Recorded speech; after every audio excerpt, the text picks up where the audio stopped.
The high table wants your life. Tell me, Jadal, what do you really want? Passage. We had a concept for the high table and a character named the Elder that John would be seeking in order to try and find a resolution to ask of the table a way to live. I seek a meeting with the one who sits above the table. John goes to the ends of the earth to find this mythical character. One of the reasons why we loved Rome and John Wick 2 is, putting aside that it's cinematic, but it's such an old city. And to get a sense that when you go back there, that this world, the world of the Continental, the world of John Wick, the world of these assassins, have been around for hundreds and hundreds and hundreds of years. So we asked ourselves going into John Wick 3, what's even older than Rome?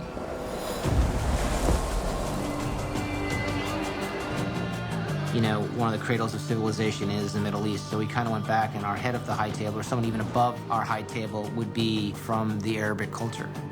It's just kind of teasing this idea of this really ancient world and how it has all led to John being in this position of having to go back into that world. Chad started to go on a tour. We were looking for locations. Now, we were looking at Cairo, we were looking at Istanbul, parts of Jordan, but Morocco had kind of everything we needed. It had the sand dunes was the main location we needed to try to find. Keanu and I were thinking about a visual and cultural aspect that we thought was more ancient, more fraught with history, and a little bit more gravitas than we had done previously on John Wick 2 in Rome. You're gonna die, John. Whether out here on this desert or somewhere else down the road. But you are gonna die. The town of Essaouira, which is on the coast a couple hundred miles south of Casablanca, had the right feeling as far as a coastal city, and that kind of played as the city where Sofia is, but we felt that, you know, it also had a better aesthetic. There was a sense of history and the kind of a sense of ancient historical vibe that we were trying to get, just going even deeper into the Wick history. This is your blood, your bond. But I mean, I felt like I knew this place. You know, we'd be walking through the square, and I'd turn a corner, and I felt like I knew what was going to be around the corner. I don't know how I knew that, but I knew that. There's a sense of being home. Enough! My character, in fact, is the servant of Halle Berry's character, Mr. Jonathan. Would you be so kind as to come with me? Basically, he's the one who picked up John Wick in Casablanca and welcomed him in Morocco. I am the guy who's saying in the movie, "Welcome to Casablanca, Mr. Wick." So this is pretty cool. Thanks. Welcome to the Moroccan Continental. One of the biggest influencing was Casablanca, and we always thought it was a great little ode to send John Wick to Casablanca. That's where we got the idea of all the assassins go to one place. Yes, the Continental changes, you know, as to where you go. And this Continental is really reflective of the country. Miss Nazwa, she waits for no man. Casablanca has a little different aesthetic. It's a more of a cosmopolitan city. It has a lot of French colonial influences in it, especially in the architecture. And we kind of wanted to keep a little bit more to the Moorish archways and a little more of a deeper history. Best of luck, Mr. Jonathan. Sophia, always so nice to see you. One of the currencies, or like a business card or a currency piece, are gold coins. And we thought it'd be fun in Morocco because of the African continent and a big portion of the world's gold comes from there. We thought, well, we'll put our foundry or a place where they actually stamp and mint the gold coins used for our world.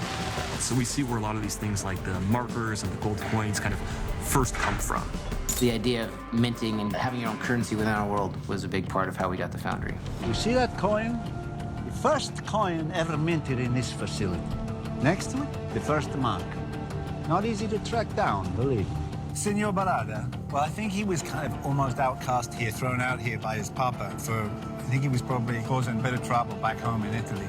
So he was sent out here to look after the foundry, which is where they make the coins and the markers.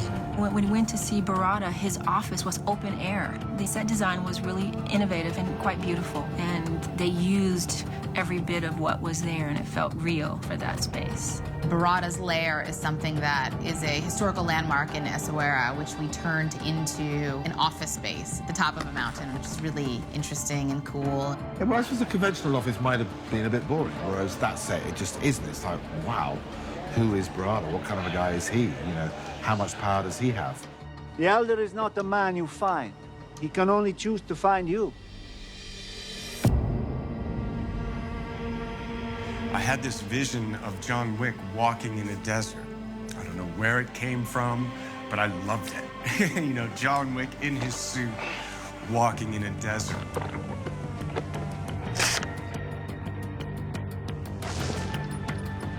Better get going.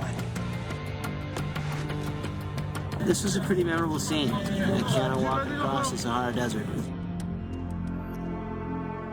I'd never been to the Sahara, but to go there, what a magical, amazing, profound place. It's always when you're shooting outdoors, you cannot control the sun. So you can just shoot in the morning and the evening. So try to do the wide shots in the morning and go in for close-up and then shoot wide shot again in the evenings. But it's just so beautiful, you know. It's just every time you're coming to the desert, it's just like, wow. This is just so amazing.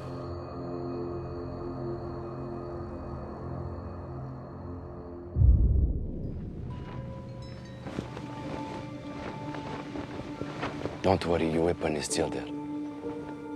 Please drink. In all big action movies, you always have the bad guy, the head guy that has the big plan to take over the world.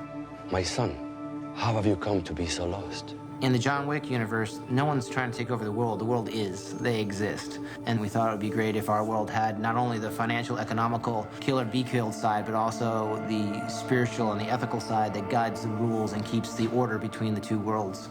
Not lost. Looking for you. I guess you could call him the bit of the ethereal guide, which in our case is the elder who sits above all. So tell me, Jonathan, why do you wish to live?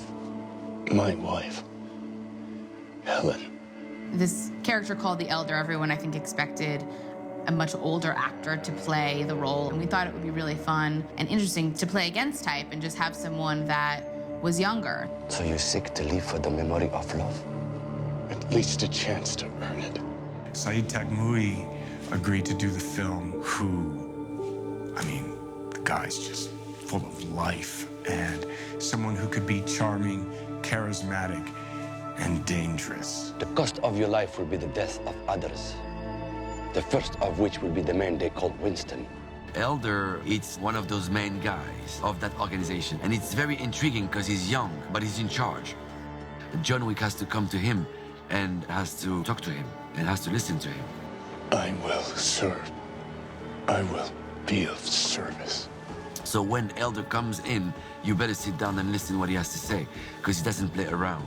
We got the chance to work together and do our scenes. And it was on. It's good. And Mr. Wick, marhaba.